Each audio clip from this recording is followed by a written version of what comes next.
അസ്സലാമു അലൈക്കും വറഹ്മത്തുള്ളാഹി. അൽഹംദുലില്ലാഹ് വസ്സലാത്തു വസ്സലാമു അലാ റസൂലില്ലാഹ്. സ്നേഹം നിറഞ്ഞ സഹോദരങ്ങളെ,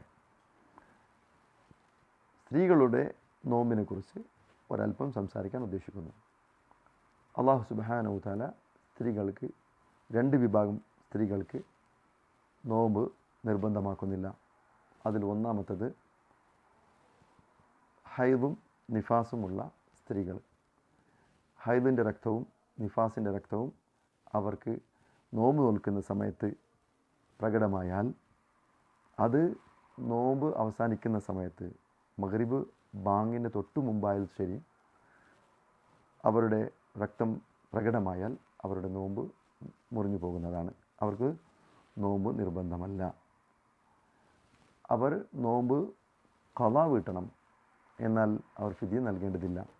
നമ്മുടെ മാതാവ് ആയിഷ റളിയല്ലാഹു തആല അൻഹ പറയുകയുണ്ടായി, നുഅ്മറു ബിഖദാഇ സൗമി വലാ നുഅ്മറു ബിഖദാഇ സ്വലാ. ഞങ്ങളോട് കൽപ്പിക്കുമായിരുന്നു അള്ളാഹുവിൻ്റെ പ്രവാചകർ നോമ്പ് ഖളാ വീട്ടാൻ, എന്നാൽ നിസ്കാരം ഖളാ വീട്ടാൻ ഞങ്ങളോട് കൽപ്പിക്കുമായിരുന്നില്ല. രണ്ടാമത്തത്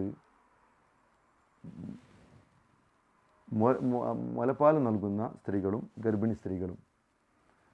ഇവരുടെ കാര്യത്തിൽ നമുക്ക് കാണാം, സുനൻ നസായിലുള്ള ഹദീസ്, ഇന്നല്ലാഹ വദഅ അനിൽ മുസാഫിരി നിസ്ഫ സ്വലാ വസ്സൗം വൽഹുബ്ല വൽമുർദിഅ. തീർച്ചയായും അല്ലാഹു സുബ്ഹാനഹു വ തആല യാത്രക്കാരിൽ നിന്നും നിസ്കാരത്തിൻ്റെ പകുതി ഇളവ് നൽകിയിരിക്കുന്നു. അതുപോലെ തന്നെ നോമ്പിനും ഇളവ് നൽകിയിരിക്കുന്നു. അതുപോലെ തന്നെ ഗർഭിണികളായ സ്ത്രീകൾക്കും അതുപോലെ മുലയൂട്ടുന്ന സ്ത്രീകൾക്കും അള്ളാഹു ഇളവ് നൽകിയിരിക്കുന്നു. അവർ റമദാൻ അല്ലാത്ത സമയങ്ങളിൽ ആ വിട്ടുപോയ ദിവസങ്ങൾ നോമ്പ് നിർവഹിക്കണം, ഖളാ വീട്ടണം. അവർക്ക് യാതൊരു ഫിദിയ നൽകേണ്ട കാര്യമില്ല. അത് അവരുടെ മേൽ അല്ലാഹു സുബ്ഹാനഹു വ തആല റസൂലോ നിർബന്ധമാക്കിയിട്ടില്ല. അവർക്ക് ഖളാ വീട്ടിയാൽ മാത്രമേ മതിയാവുന്നതാണ്.